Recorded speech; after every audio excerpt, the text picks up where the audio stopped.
I have a dark side. When does that dark side come out? Ooh,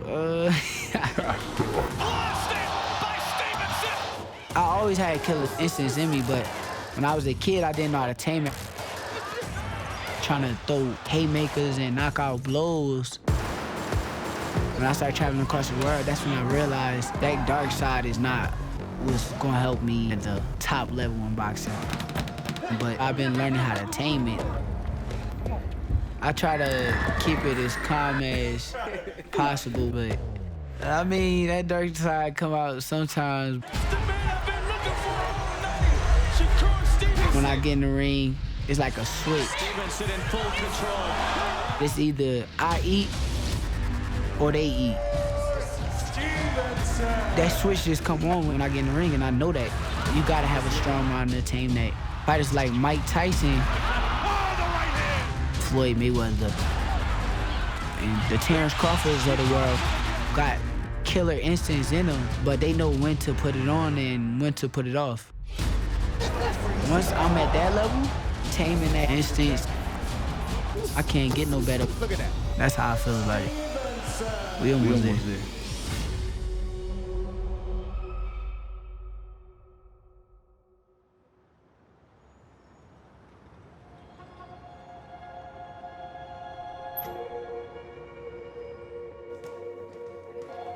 I came up like really hard in Newark, New Jersey. My mama had 9 kids, I was the oldest. I'm gonna be real with you in this interview. Like, I feel like when you born in the situation I'm born into, like where you got 9 brothers and sisters. We in the ghetto, we in a 3-bedroom house. You're not born to win. With my city, I just feel like you see all the wrong stuff in front of you. And I ain't really get a chance to like see all the winning stuff in life. Like you don't see people going to college. My grandfather brought me to the boxing gym when I was 5 years old. And I remember asking my grandfather, like, can I get in the ring and spar? He told me no at that time. He was a kid, you know. He played basketball for a while, and then he played football, and he loved it. And just so happened, they won an undefeated team. They went to the championship, and they lost. I feel like I was born into an environment where I was set up to lose. And I wasn't trying to be no loser. I'd rather have control and power over losing. I wanted better and I wanted more. As soon as I walked in the gym, boxing kind of showed me like a way where I got control over who win or lose. So I started coming every day. He couldn't account for the play that cost him to lose the game. He on one side of the field, and the play's going on the other side of the field. He said, hey, in there, I can account for everything that goes on. I think like early on, my grandfather, he kind of let me fall in love with the sport myself. You know, he always wanted to be a kid, so I never tried to take that away from him.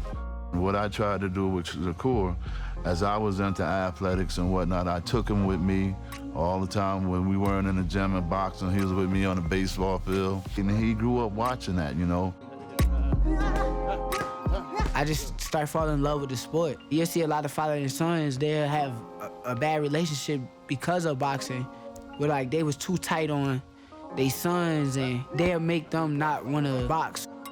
Once I seen what I can do with boxing, once I seen that I can really take it far and go somewhere, I think that that's what made me start realizing that I could beat the odds.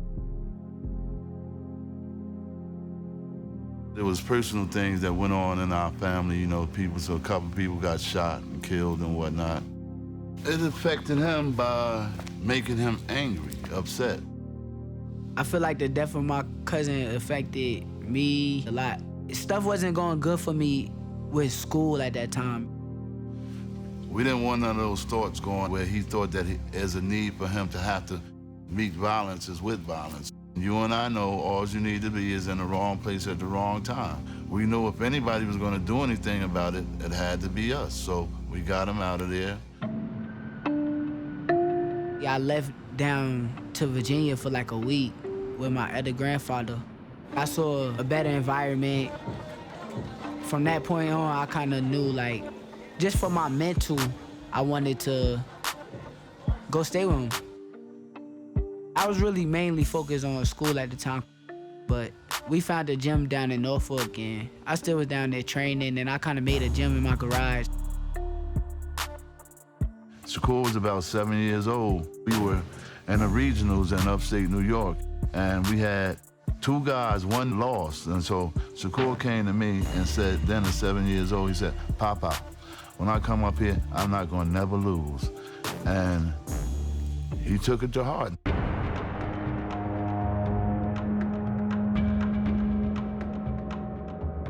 Well, he won his first world championship, 14, won his second world championship at 16, the only male boxer to win the AIBA Boxer of the Year. No other male boxer in U.S. history has won that. At that point of time, I don't think I was really thinking about being a legend in the sport. I don't think I was really thinking about any of that kind of stuff. I was thinking more about impressing people in my school. I tried to instill him at an early age, Shakur. You may do things in your life that none of your friends, or go places where none of your friends may go. So I think he realized that at an early age, and I think he really embraced it. He always told me that hard work beat talent when talent don't work hard, and he always told me I was talented, but I had to pick up my work ethic.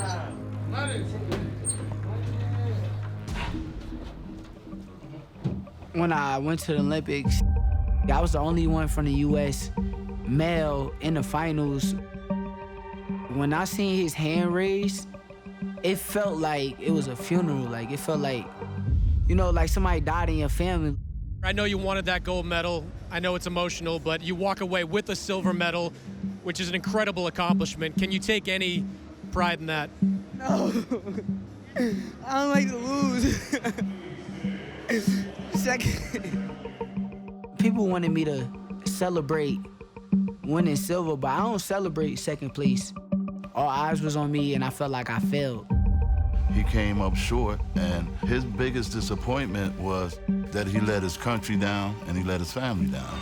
So I had to make him realize that he didn't do that. That his country is proud of him and his family is proud of him. I understand that you should be proud of your accomplishments. I get that, but number 2, not an accomplishment for me. From that point on, I knew I was gonna never feel that feeling again.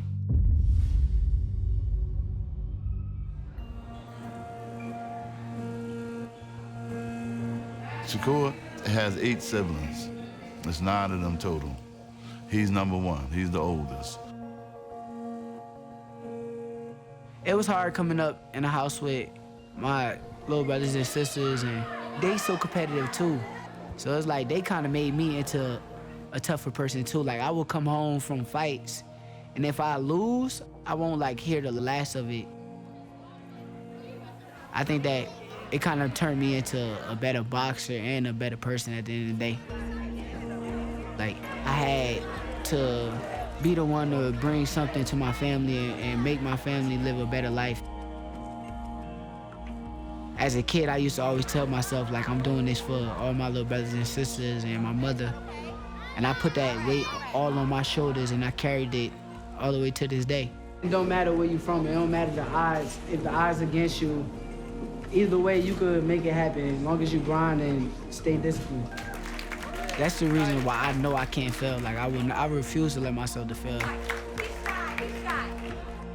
It's not a question whether he should do things for his community and his people. I tell him it's his obligation. It's his responsibility as a man. So as he grows on that and he keep all those things in mind, I hope it help him finish his career as a well-rounded athlete who knows he done the best that he could in every way he could for everybody that he could and when he could.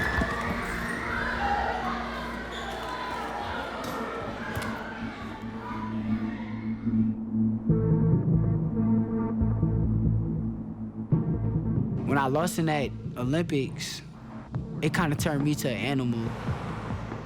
From that point on, I knew I was gonna never feel that feeling again. I heard a lot of advice after that fight. Like, as soon as I got out the ring, Anthony Joshua caught me right at the interview, and he was like, Man, keep your head up. I didn't expect you to go in there and do that good, like you really could fight. Then Floyd Mayweather was trying to call me. He a legend and all, but I didn't even want to talk to nobody. It was so much advice, but at the end of the day, like, you by yourself. Like, I was by myself in the ring. I lost by myself, so anybody could give me advice, but ain't nobody gonna give me no advice that's gonna stick with me and make me feel better about it. I think the only advice that I kind of took heed to was TERENCE. Push. Come on, we have to finish one. Come on. Cause TERENCE hit me up, and first thing he said was, don't ever let them see you sweat. I think from there on, I kind of know, like, I can't let people see me sweat no more. But one of the greatest fighters that I ever seen right there in front of me. What a huge right hand, and he has done it. I seen him be great, so I'm trying to do the same. Let's go. That's how you work. Let's go, baby. All right. Let's go, baby. Hey, bud. Where them bands at? Come on. Come on. Let's go here. I'll get you one. I met TERENCE at ringside 2014, and when I walked up to him, I started talking a lot of smack to him. Like, I beat him up and talking crazy to him just because he Terrence Crawford. And I knew I was like one of the best fighters in that tournament, so I told him, like, come watch me fight. You're gonna see like how nice I am. Kept telling him I'm the best person in this tournament. He came to watch me fight. I put on a great performance. I shined that day. And I got out the ring, I went looking for him. And I went up to him and I said, I told you I was nice. And he had dapped me up like, yeah, you nice. From there, it's just like, we just naturally clicked. Like, I started coming over his house. I ended up coming here to spar him one day. Then it just turned to more sparring. After the Victor Postal fight, when he did his interview, he went on TV, he said, shout out to Shakur, shout out to the whole USA boxing Olympic team. No disrespect to everybody else, but they ain't had, like, you feel me, that type of bond that I had with Bud. So off rip, Bud is like, he already throwing me shout outs. He a real dude. Like, he one of the realest dudes that I came across. He ain't nobody that's gonna sugarcoat you. He ain't gonna tell you what you wanna hear. He ain't gonna agree with you just because he like you or he's cool with you. He a real dude. Like, he one of the realest people I ever came across. In my way, I feel like God put him like in front of me and just to show me like a good role model or somebody to look up to. This is a new game? Yeah. Who won the last one? Don't answer that question. Huh? Don't answer that question.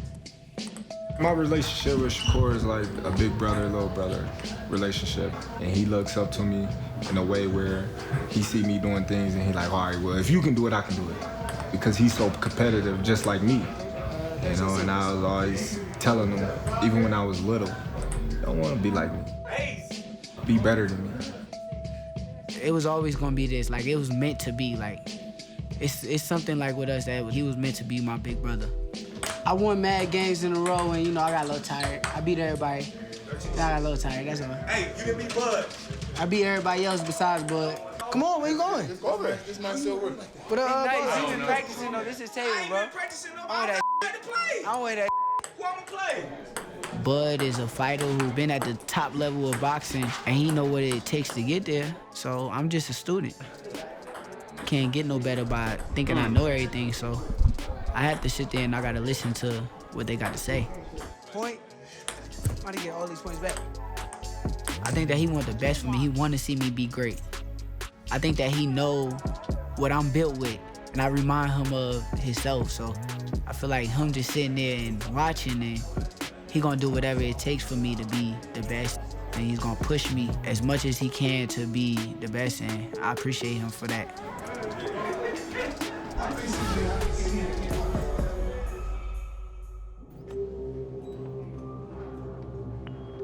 I think that what made me like a special type of person, it's just like my heart. Like, I feel like even though like I'm a good boxer, like I got a good heart, and I feel like my talent is what like carried me throughout these years.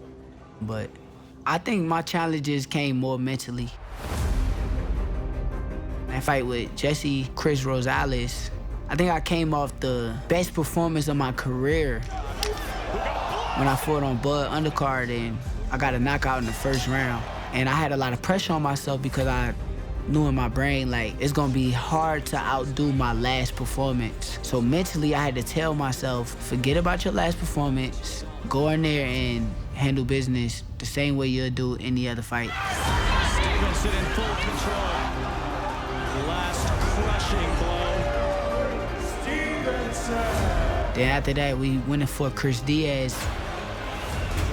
Everybody said I wasn't ready for that fight. They had to double check with me several times, like, are you sure this is really what you want to do? He is known for having a smile that lights up the world. A lot of people believe that it was too early in my career for that. And I went in there, I had to prove everybody wrong. I think I put on one of my favorite performances of my career, actually.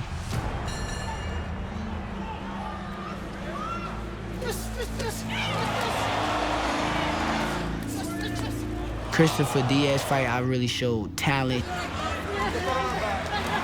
skill, sharpness, and I really got to show who I was in that fight. And I challenged myself mentally. I think that in the Joette fight, Joette is a solid fighter. I think that a lot of people ain't giving me credit that I deserve for being a solid fighter the way that I did. Joette is not no pushover, he's not no walk in the park. And I went in there and I wiped him out for a 12-round straight. That's gonna be beautiful work by Shakur Stevenson. He didn't even come close to beating me. Those was all mentally challenging fights. Now, in the ring, was it challenging? No. I don't think that. I think all them fights was easy work. Every fight that I fought in them fights, I went in and I made easy work out of it. I didn't lose no rounds. I went in there, won every round. Shut up. Did I see that? I feel like it was more mentally challenging than actually challenging in the ring. Shut up.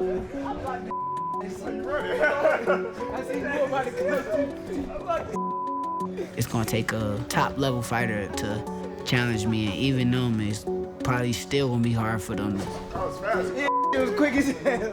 I'm a winner. I like to dominate. I don't want to go in there and have close fights or hard fights, and I want to go in there and make every fight easy, but I think it's gonna come to a point where I gotta be challenged. I mean, it ain't no pressure when you built for this. I think there's a lot of fighters at the end of the day that I kind of looked at and wanted to emulate their styles and put stuff that they was doing in their game and put it in my game. Mainly it was Andre Wood. Andre Wood wasn't the prettiest, but he always knew how to win. Like, I seen something Floyd said, that I'm not the fastest, I'm not the strongest, but I'm the smartest. And that kind of fit me too. I'm one of the smartest boxers in boxing. I like the comparison to Floyd, but at the end of the day, I'm my own fighter. And I think that we got very different styles.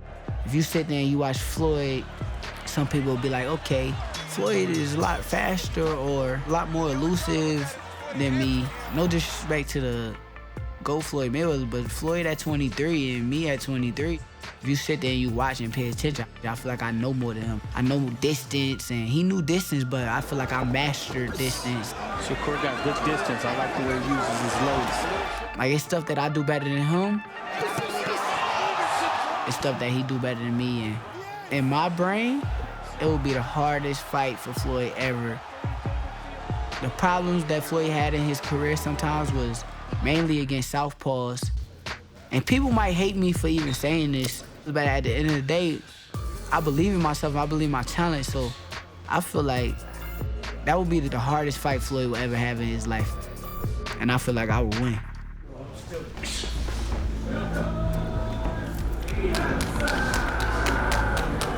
The Toka Khan fight.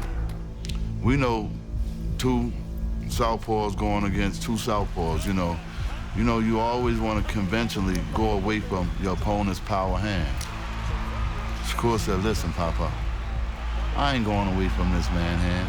I'm going right in his face, and I'm going to whoop his ass. That's what he did. Left hand on the inside. Oh, he sends him back. Look at that. Learning how to work to the body, placing those shots. Shakur Stevenson. 15-0 is Shakur Stevenson. At the end of the day, I know that if I come at my best, there's nobody in the world that could beat me. I'm the smartest boxer in boxing. My defense is the best in boxing. Nobody got better defense than me. Y'all can say whatever y'all want. I feel like I'm the next Floyd, the greats. I'm the next Sugar Ray, all of them. They can hate me. It is what it is. Shakur Stevenson calling out the entire featherweight division, saying he's the best defensive fighter on earth. People think that when I say certain stuff like that, I'm just saying it, but I mean every bit of it. Like, I know my capabilities. I done been in the ring with the best of the best. I've been in the ring with Ryan, Devin, Tio, Lomachenko, Tank. I've been in the ring with everybody in boxing. Y'all gotta give me better competition. I want the world champions. Actually, I got one opponent I really wish to fight, and that's Oscar Valdez. Right now, we want all them belts. Whoever stopping us from getting away from them belts is gonna be the problem. It's dangerous no matter who the opponent is, but at the end of the day, I don't look at it like that. Like, I'm dangerous myself, so he coming into the danger zone. I fight some guy named Jeremiah. That's what I'm fighting. Somebody that is about to get beat up.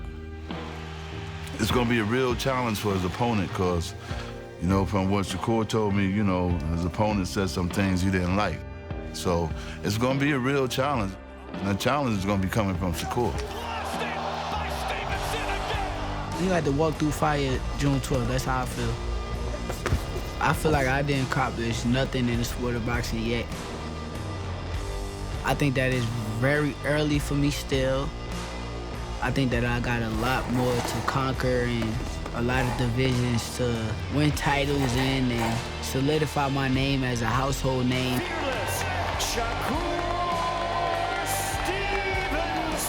I think the main thing is turning myself into a superstar. That's like the main thing to me, is doing whatever I gotta do or whatever it takes to become a superstar also in the sport of boxing. I just want them to say that I'm a legend. I want the world to know that I was one of the best boxers to ever do it, so I gotta keep training and keep getting better. Stevenson.